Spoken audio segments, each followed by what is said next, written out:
Just give me some fruits, give me some vegetables, give me some like real meat, and let me be happy.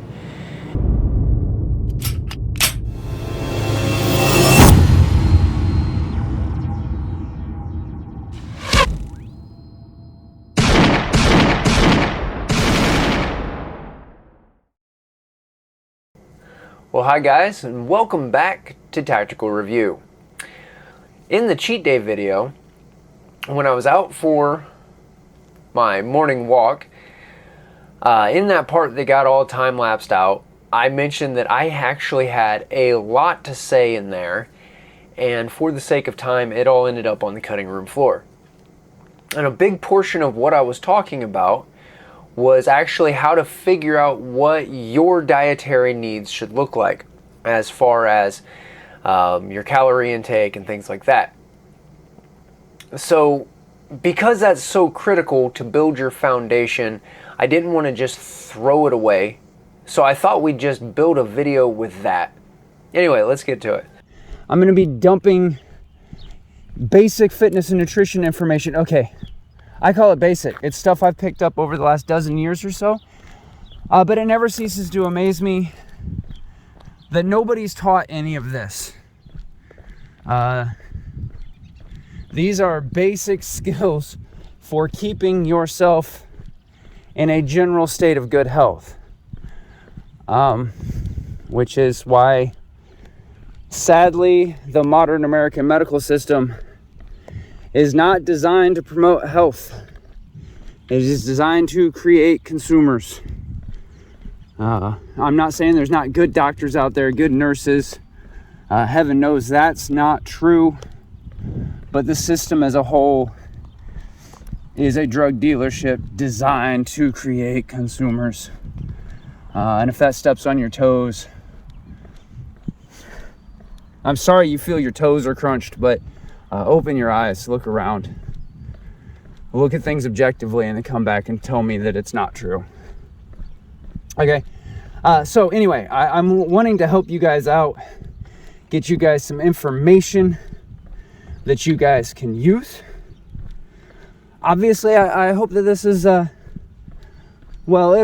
plan is for it to be edutainment, as like everything on the channel. I hope that you guys walk away from a video having learned something you can apply. And then I also want you to be entertained, because otherwise nobody's gonna come back. If nothing else, look at this face, it's funny.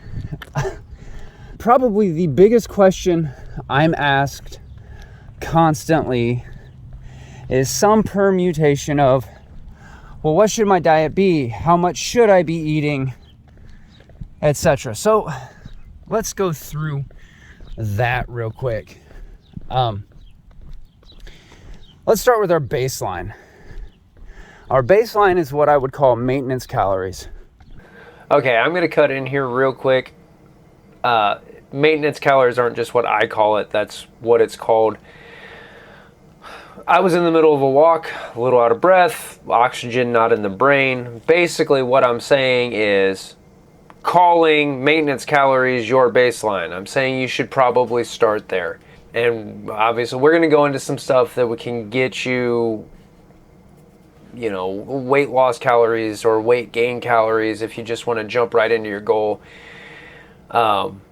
But yeah, sometimes you need to actually stop and see what it takes to keep you where you are. So we'll go back to what I was saying now. And maintenance calories are exactly what the term implies. How much energy does it take for me to continue existing at the mass at which I exist?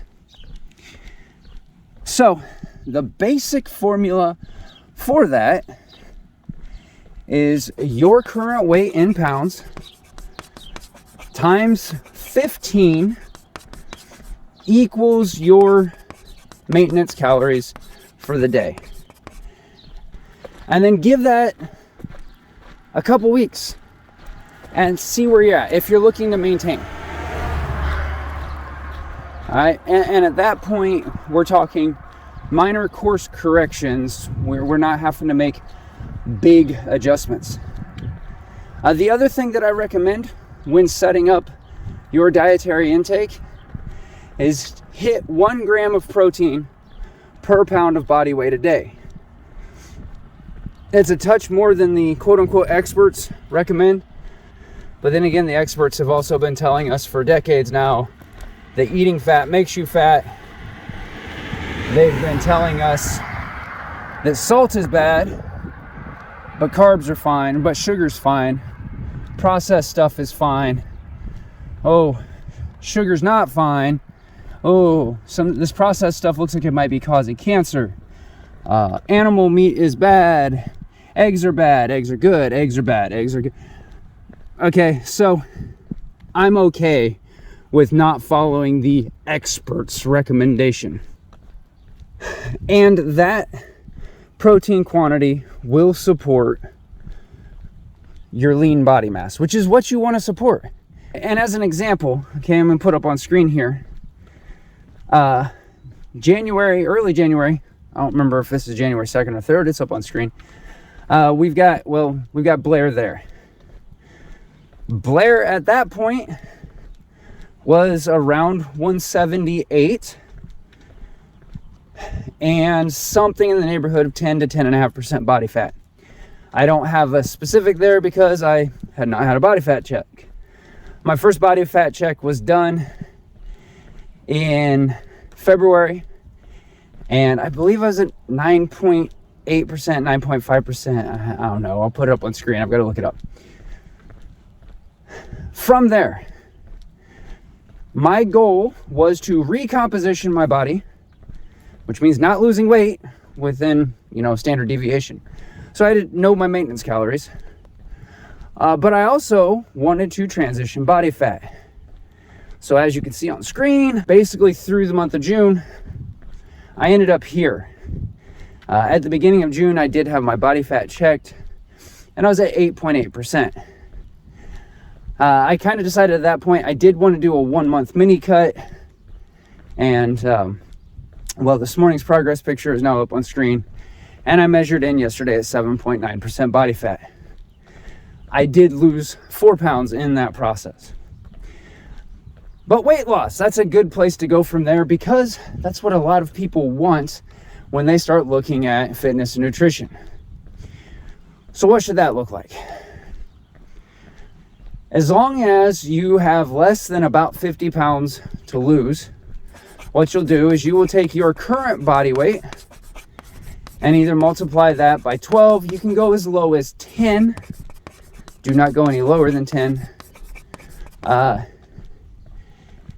And use that to set your calories. I still recommend keeping your protein goal at 1 gram per pound of body fat. Again, you want to lose fat, you don't want to lose muscle. And barring amputation, you're not going to lose bone. And losing organs is viewed as a bad thing as well. So there you go.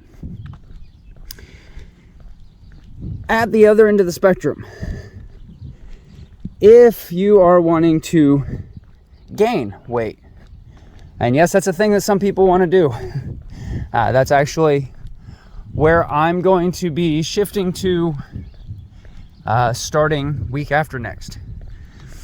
At that point, typically you would take your body weight and multiply that by 17 or so, and use that as your calorie goal.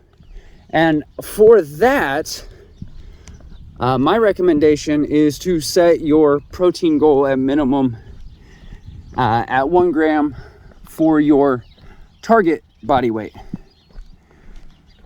Okay, there's so much that goes into this. It makes so much more sense after. It's like anything. It makes a lot more sense once you do it, once you go hands-on with it.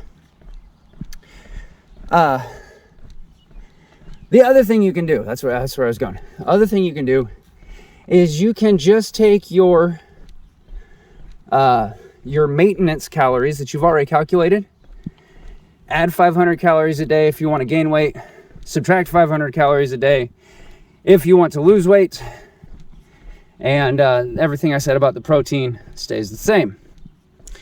Now, one thing you've heard me say several times is that's typical. But every body is different. And your body will be different as you put on muscle. So I always recommend that part of your fitness journey involve the weight room.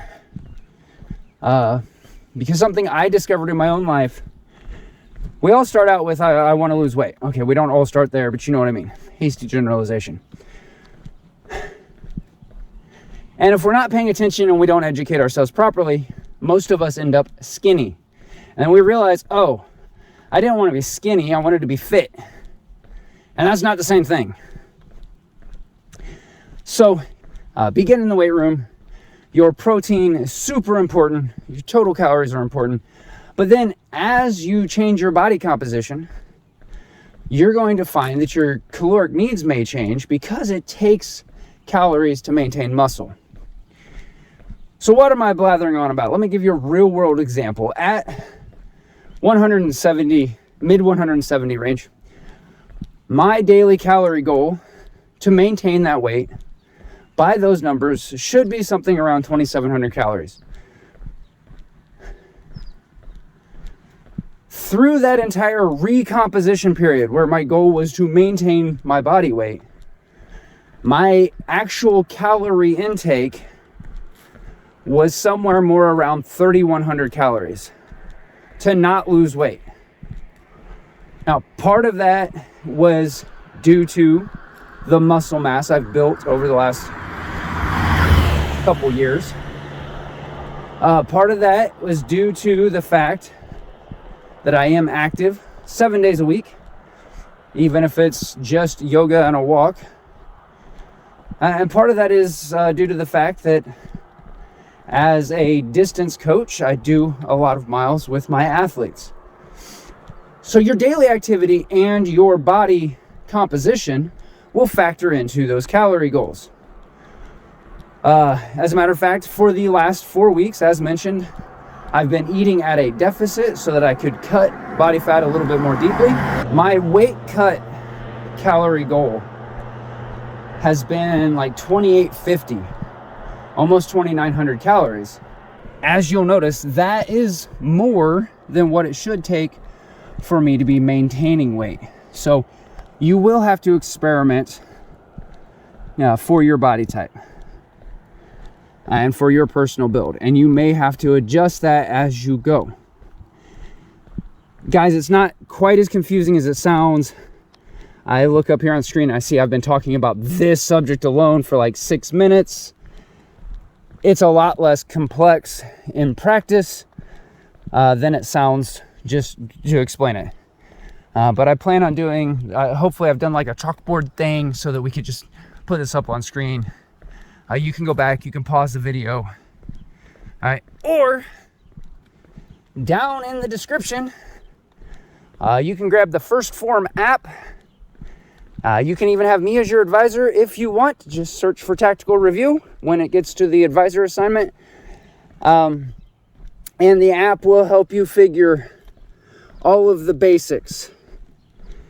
If you get to where it's more advanced, if you get to the point where I'm at, where I've got to adjust things, you can do that. And you can work with your advisor for help if that's where you're at. All right, so anyway, moving on. One last thing. Yes, it's $12 a month. Skip the fast food a couple times that month. Skip the fast food multiple times a month if you want to be even healthier, but skip the fast food a couple times a month and that will pay for that. You get meal tracking. You get a coach that you can communicate with at will. You get workouts, and the workouts and the nutrition tracking, all of that science, everything is designed by experts down at First Form headquarters in Missouri. And yeah, oh, and then they run 4 or 5 fitness challenges a year where you could potentially win $50,000. So it's all positives. It's all positives. And, you know, put some skin in the game. This is your health. This is your life we're talking about. As far as workouts, okay, I get questions about workouts all the time. What kind of workout should I be doing? You need to have some strength training in there. Now, whether that means that you go to a meathead, put iron pushing gym, okay, do that. If that means you're doing push-ups and pull-ups at home, if you just pick up some sort of weighted vest, you can get a 20-pound fitness vest for like $30 to $40 on Amazon. All the way up to, if you've got a plate carrier already, you throw that on. Anyway, do some resistance training, yes, but by and large, the best workout, much like the best diet, is the one you will stick with. All right, and that's why I say keep it simple on the diet. I care about calories, I care about protein, and then I personally try to eat very little processed stuff. But that's because I feel better when I do that. I'm probably going to feel like trash at the end of the day. Because again, it's been 200 days since I've had basically anything besides chicken breast, oatmeal, eggs, fruit, and protein powder. Raw honey, because I like sweet stuff. But anyway, so yeah. Your best workout is the one you'll do. If that's CrossFit, then do CrossFit. If that's a typical bro split in the gym, then get in the weight room and do that bro split. If that's bike rides, if that's, the one thing I will caution you is don't just do a ton of cardio. I keep harping on this, but that's because I can virtually guarantee you, despite what you might think right now, you don't want to be skinny. You want to be fit. Well, guys, that pretty well wraps up the diet and a little bit on exercise. I hope that this was valuable to you. And again, I know that this is different from the normal thing on the channel, but I think it's important, and I hope that you guys find it helpful. Again, links in the description for different tools to help you guys on your fitness journey if that's something you're going to undertake. Aside from that, guys, I appreciate you so much. Appreciate your time watching today. If you want to help the channel out, of course, you can always hit up the channel merchandise store, pick yourself up some t-shirts, some stickers, things like that. Obviously, hit me with that thumbs up. Make sure you're subscribed and all notifications are turned on. Because that will let you see when we upload new content, and of course that helps the channel in the algorithms. And I know the last couple of videos have been health and fitness related. We're gonna get some more tactical toys too. We've got different kinds of we got a couple different guns to go over, and looking through the backlog, I think I've got some stuff that just kind of went by the wayside. So we'll get some of that picked back up. And of course, if you're not following the channel on social media, that's something you should be doing, especially if you like the health and fitness, if you like some political commentary. The day-to-day stuff is so much easier to capture. I'm most active over on Instagram, so go ahead and give a follow over there. And of course, that gives some easier communication than through the comment section here on YouTube. Finally, if you'd like to help the channel out directly, you can do that on Patreon or Subscribestar. In no way any kind of obligation on your part, but I do want to make sure to take this time to say thank you to the subscribers over there. Definitely help cover the operational costs of running a channel, even part-time. Believe it or not, oh, I know you believe it, everything's expensive. So thank you guys so much. Well, that wraps us up on this one. Feel free to reach out in the comments with any questions, and until next time, shoot straight, stay safe.